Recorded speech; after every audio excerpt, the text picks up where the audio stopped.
everybody, JC here with another T&I toy review. And for today's review, we're going to be taking a look at the new X-Men Marvel Legends 6-inch Polaris figure from Hasbro.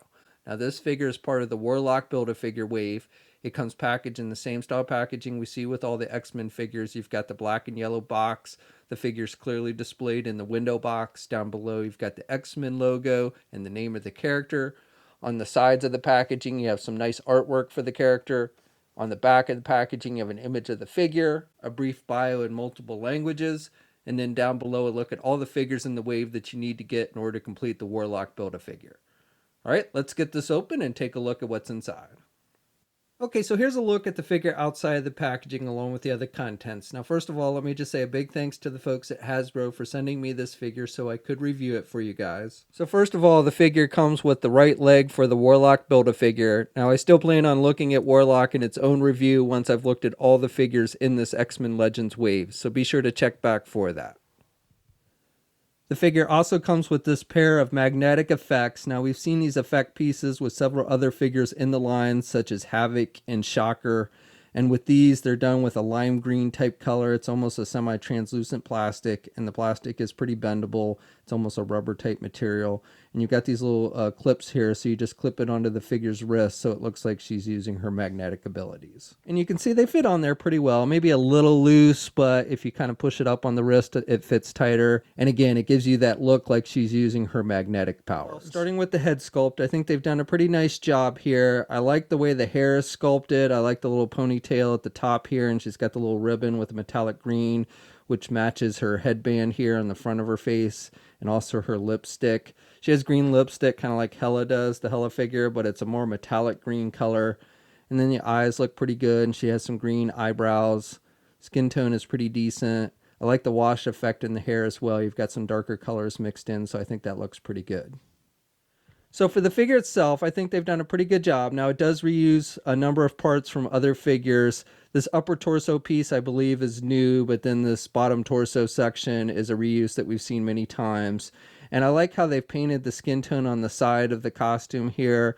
On other figures, this is usually solid, but I think it looks pretty good and matches the rest of the skin tone well. You can see like her belly button sculpted in there.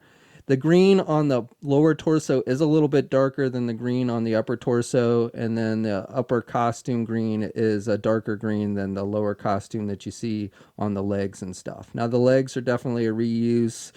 For instance, we see on several figures, but it's the exact same legs that we saw on the female Beetle figure, including the feet. And again, we've seen these legs used with a lot of different figures. These wrist pieces, I believe, are new on the figure. Now, you can actually take those off if you want to pop the hand off. You can actually remove these wrist pieces, which is kind of nice, and they're done with just kind of a rubber material, and they've got a metallic type green color. So I like that. These hands we've seen before, and they're kind of the magic wielding hands. The cape is different. I believe this is a unique cape, and it's done with that kind of pliable rubber material, and it's done with a dark green color. It is removable. It's kind of made the peg on the back here. You've got the peg on the hole in the back and the peg on the cape. And the peg is kind of aimed so that the cape kind of will push back a little bit on the figure. And it's easier. Sometimes it's easier to get the cape on there to stay on there well. It's best just to pop the head off and put the cape on. You don't have to, but I found it's a little bit easier. Otherwise, it'll fall off a lot, sometimes if you don't get that peg pushed in right. But I like the cape overall, and you've got some metallic green here on these little tabs on the front of the cape. And I think it looks well on the figure. I think it hangs well on the figure. So this figure stands, if you count to the top of her hair, just a little bit under 6.5 inches tall. Here's a comparison with the Marvel Legends Scarlet Witch and Enchantress figures.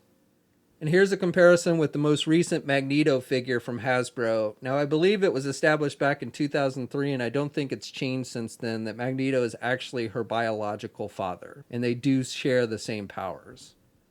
Here's a comparison with the Toy Biz Classic Havok figure. Now, Polaris first appeared in the comics back in X-Men number 49 in 1968. And in those early years, she was usually shown with Havok. They usually traveled together and worked together and were on and off again couple. At one point in their history, I believe they got engaged. I don't think they're currently together. I've kind of lost track, but definitely when I think of Polaris, I think of Havok, and I think of this version of Havok. And then finally, here's a comparison with the more recent Hasbro Havok figure. So for articulation, you can turn the head to the left and to the right. Even with the long hair, she's still got pretty good movement. The head's attached with the ball hinge joint so she can look down well, and she can look back pretty good as well. Even though with the long hair, which is done with a rubber type material, she can still look back pretty good, and then she can also pivot her head to the left and the right. Arms attached with your standard ball hinge joint there at the shoulder so she can get her arm out good. She's got good rotation there. She's got a single hinged elbow like all female Marvel Legends have, and she's got rotation there at the elbow. She's got rotation at the wrist, and she's got hinges on the hands, so up and down movement with the hands.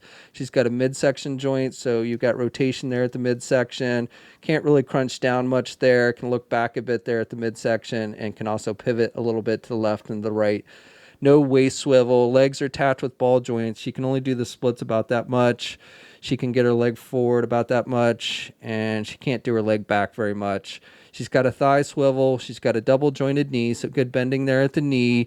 She's got hinges on the feet, so she's got up and down movement. Now, with my particular figure, I've had problems getting the ankles to actually pivot. I know they do because like on the female Beetle figure, which has the same legs and feet, you get the ankle pivot. So I probably need to take a hairdryer or something to loosen these joints up, but I've not been able to get very much ankle pivot going on this particular figure. And then 2 peg holes on the bottom of the feet.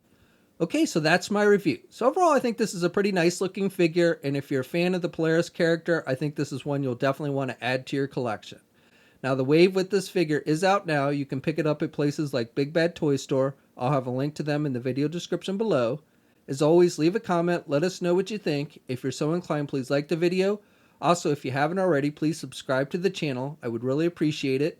You can also follow me on my Facebook, Twitter, and Instagram accounts. I'll have links to those in the video description as well. Also, we just recently launched the new official t-shirt for Marvelous News.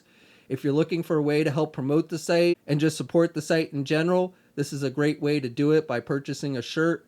The proceeds from the sales will go towards the day-to-day operations of the website. I'll have a link to that if you want to check it out in the video description as well. And until next time, guys, I will catch you later.